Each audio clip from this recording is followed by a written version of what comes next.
Welcome back to Jay's Jeep and Classic Car Channel, the channel that provides video resources for your Jeep builds, your classic car builds, and your everyday maintenance. Go ahead, hit that subscribe button and the like button down below.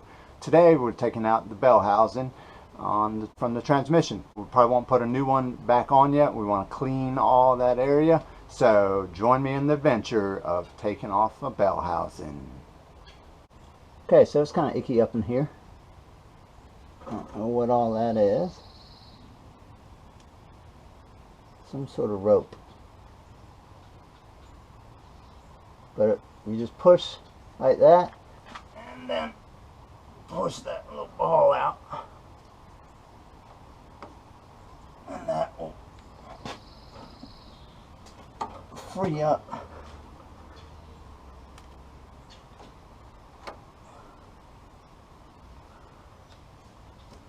should free up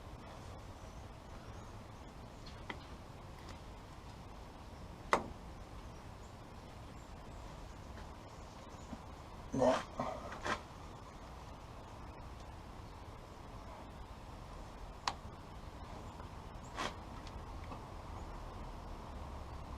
This should just come out.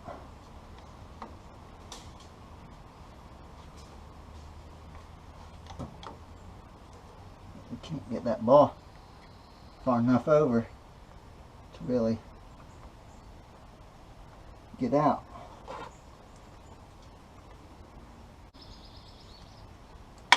There we go.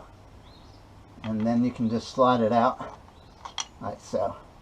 And it just fit behind those ears. The ears are straight up and down, and the pivot's right there.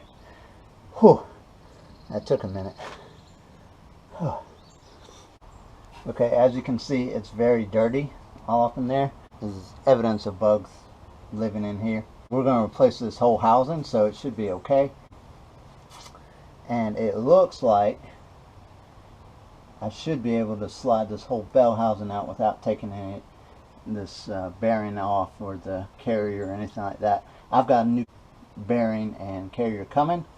I'm just going to leave it in place, leave that little ball right here in place. It comes right out just so it doesn't get lost in parts, which is easy to do. So there's 4 bolts there. 1, 2, 3, 4. I've loosened 3 of them. This one I have not yet. But first things first, I'm going to put a jack under here to just support the weight. Take the weight off of this to make it easier to get the bolts out. And also so that when I take it off, it doesn't just fall on my head. So that's the next steps.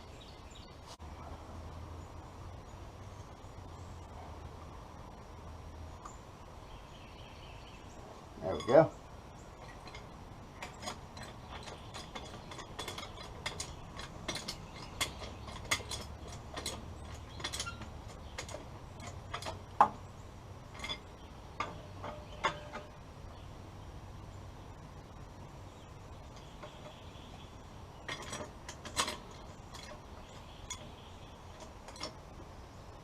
There we go. We just want enough to take the weight off, but not jack it out of position. Alright, so that's one. The next one is up top there. Up there. See, I've already backed it out.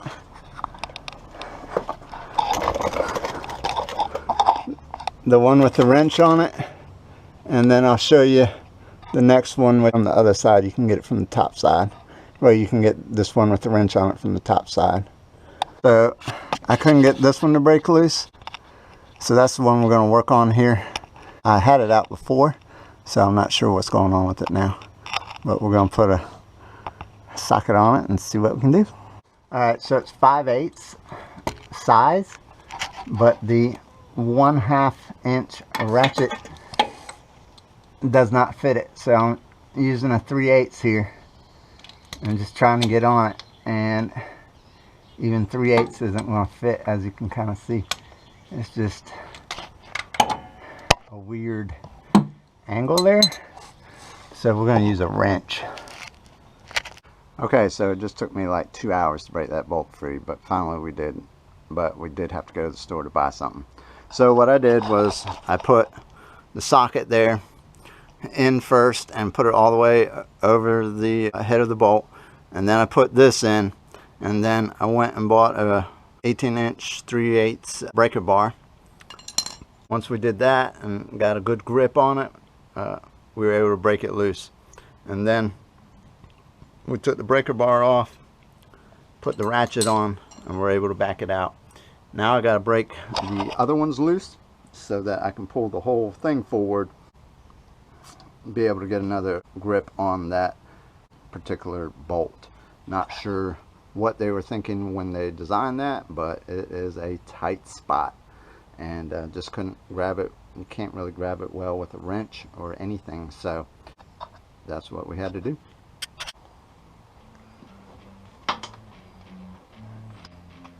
So I can only get a stubby back in there.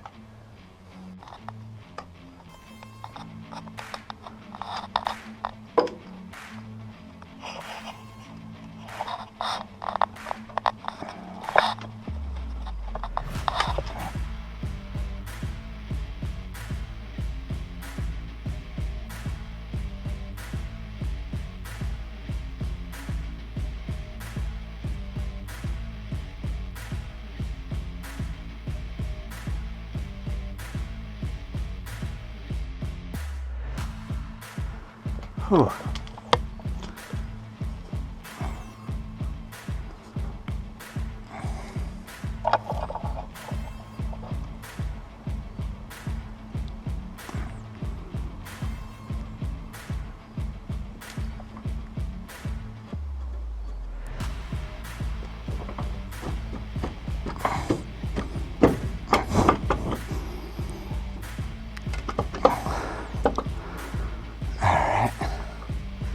Gonna go to the other side, finish that, come take this last one out. All right, we've gotten all of them. This last one right here.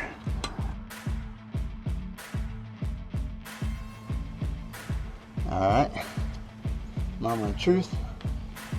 Try to get this thing out of here.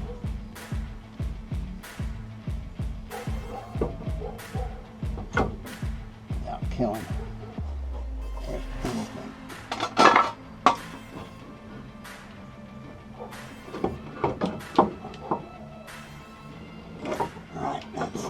Right in the way. It's got to move a little bit. We're going to put that back over there.